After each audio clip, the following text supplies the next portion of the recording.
다음에 게시판으로 한번 저 이동해 볼게요. 덕산 네오록스 올려주신 주식남님 반갑습니다. 수고 많으십니다 하고 글 남겨주셨는데요. 매수가가 18,000원입니다. 비중 10%. 지금 구간에서 매수가까지 올라갈 수 있을까? 이게 가장 궁금하다라고 남겨주셨는데요. 전망 목표가 저희가 체크 도와드리도록 하겠습니다.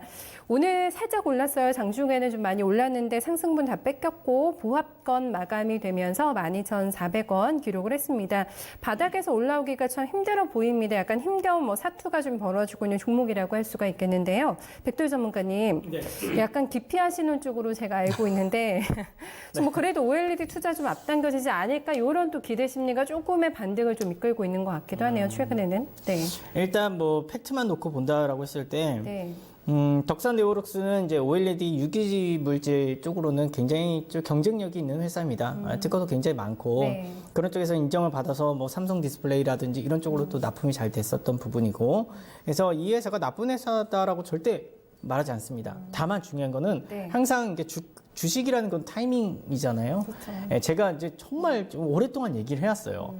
IT라는 것은 기술적인 트렌드가 굉장히 빨리 바뀌고 특히 설비 투자 관련된 부분은 굉장히 또 그 캐펙스 사이클이 있다. 투자가 되게 어려운 쪽. 네, 어렵다라고 네. 말씀을 좀 드렸고, 그런 부분에 대해서 확실한 조사를 하고 좀 들어가야 된다라고 말씀을 드렸는데, 덕산 네오록스 같은 경우에도 좀 마찬가지로 좀 부정적으로 말씀드릴 수밖에 없습니다.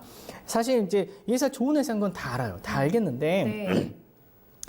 지금 앞으로 증권사 레포트를 보면 폴더블 쪽으로 열리니까 좋을 것이다. 왜냐면 면적이 더 크게 들어가니까 좋을 것이다 이거죠. 네. 그다음 OLED 이제 TV 시장이 열리고 있으니까 좋을 것이다라고 하는데 작년에 너무 좋았어요. 그러니까 중소형 OLED 쪽으로 해서 워낙 좋았기 때문에 그 정도 성장성이 아직 안 나옵니다. 물론 TV 시장이라든지 폴더블 시장이 얼마나 빨리 열릴지 모르겠지만 그 과도기라는 그 기간이 있거든요. 그 기간 동안은 결국에는 성장성이 무너질 수밖에 없다. 그렇게 생각하시는 게 맞습니다. 그럼 결국에는 이렇게 고도 성장을 하면서 어떻게 보면 고밸류를 받았던 회사 같은 경우에 네. 재무지표가 살짝이라도 깨진다라고 하면 그 부분 때문에 이제 떨어질 수밖에 없는 거죠. 그러니까 제가 생각을 할 때는 이런 부분을 좀 생각을 하신다라고 했을 때는 지금이라도 좀 어렵지만 네. 좀 매도를 하시는 게 맞다. 예, 그렇게 생각이 되어지고요. 네. 정말 폴더블 시장이 개화를 정말 빨리 하고 예를 들어서 TV, OLED 시장이 정말 빨리 개화를 해서 네. 작년과 같은 성장성을 보인다라고 해서 그러니까 어느 정도 이제 과도기가 끝나고 올라갈 때 그때 사도 늦지 않는다. 예, 그렇게 말씀을 좀 드릴 수 있겠습니다. 네, 다시 잡을 수 있는 기회를 차라리 보는 게 그러면은 지금 매도하실 수 있는 가격대가 좀 많이 떨어져 있는 상태라서 네, 어느 정도까지는 그래도 최소한의 좀 반등 기대 가능할까요?